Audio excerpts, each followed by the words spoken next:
श्री सीताराम चंद्राभ्याम नमः। किष्किंधा कांड, छठा सर्ग। सुग्रीव का श्री राम को सीता जी के आभूषण दिखाना तथा श्री राम का शोक एवं रोषपूर्ण वचन।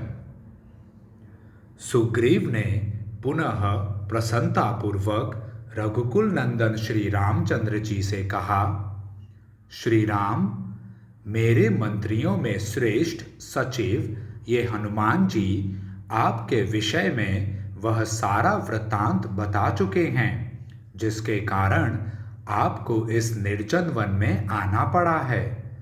अपने भाई लक्ष्मण के साथ जब आप वन में निवास करते थे उस समय राक्षस रावण ने आपकी पत्नी मिथिलेश कुमारी जनक नंदिनी सीता को हर लिया।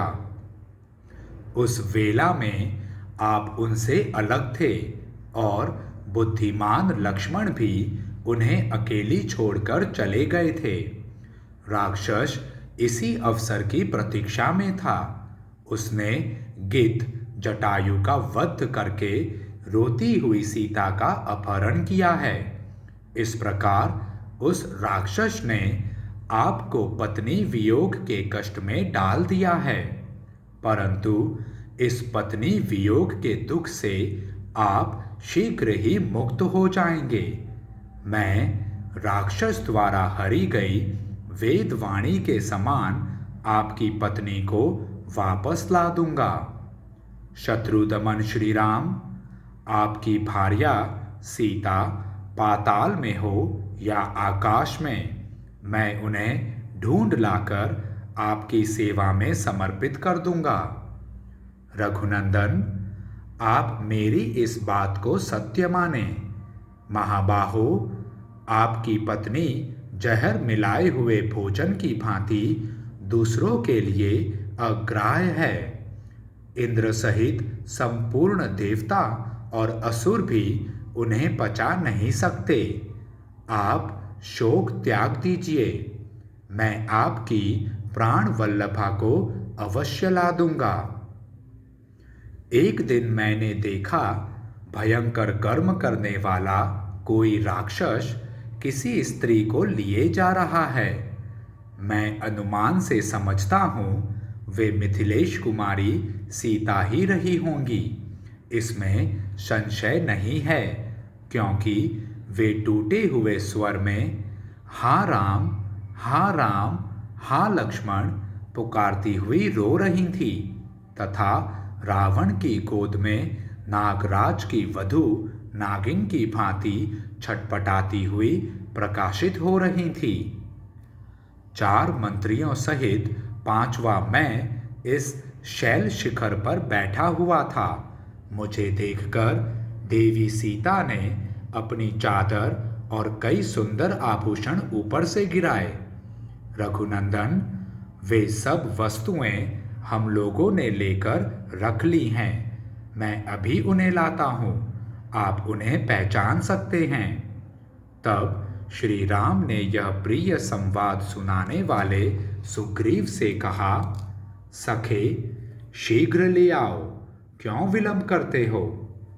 उनके ऐसा कहने पर सुग्रीव शीघ्र ही श्री रामचंद्र जी का प्रिय करने की इच्छा से पर्वत की एक गहन गुफा में गए और चादर तथा वे आभूषण लेकर निकल आए। बाहर आकर वानर राज ने, लीजिए, यह देखिए, ऐसा कहकर श्री राम को वे सारे आभूषण दिखाए। उन वस्त्र और सुंदर आभूषणों को लेकर श्री रामचंद्र जी कुहासे से ढके हुए चंद्रमा की भांति आंसुओं से अवरुद्ध हो गए। सीता के स्नेहवश बहते हुए आंसुओं से उनका मुख और वक्षस्थल भीगने लगा। वे हाँ प्रिय ऐसा कहकर रोने लगे और धैर्य छोड़कर पृथ्वी पर गिर पड़े। उन उत्तम आभूषणों को बारंबार हृदय से लगाकर वे बिल में बैठे हुए रोष में भरे सर्प की भांति जोर जोर से सांस लेने लगे। उनके आंसुओं का वेग रुकता ही नहीं था। अपने पास खड़े हुए सुमित्रा कुमार लक्ष्मण की ओर देखकर श्री राम दीन भाव से विलाप करते हुए बोले, लक्ष्मण, देखो, राक्षस के द्वारा हरी जाती हुई विदेह नंदिनी सीता ने यह चादर और ये गहने अपने शरीर से उतार कर पृथ्वी पर डाल दिए थे। निशाचर के द्वारा अपहत होती हुई सीता के द्वारा त्यागे गए ये आभूषण निश्चय ही घास वाली भूमि पर गिरे होंगे, क्योंकि इनका रूप ज्यों का त्यों दिखाई देता है, ये टूटे फूटे नहीं हैं। श्री राम के ऐसा कहने पर लक्ष्मण बोले, भैया, मैं इन बाजूबंदों को तो नहीं जानता और न इन कुंडलों को ही समझ पाता हूँ कि किसके हैं, परंतु प्रतिदिन भाभी के चरणों में प्रणाम करने के कारण मैं इन दोनों नूपुरों को अवश्य पहचानता हूँ। तब श्री रघुनाथ जी सुग्रीव से इस प्रकार बोले, सुग्रीव, तुमने तो देखा है वह भयंकर रूपधारी राक्षस मेरी प्राण प्यारी सीता को किस दिशा की ओर ले गया है, यह बताओ। मुझे महान संकट देने वाला वह राक्षस कहाँ रहता है? मैं केवल उसी के अपराध के कारण समस्त राक्षसों का विनाश कर डालूंगा। उस राक्षस ने मैथिली का अपहरण करके मेरा रोष बढ़ाकर निश्चय ही अपने जीवन का अंत करने के लिए मौत का दरवाजा खोल दिया है।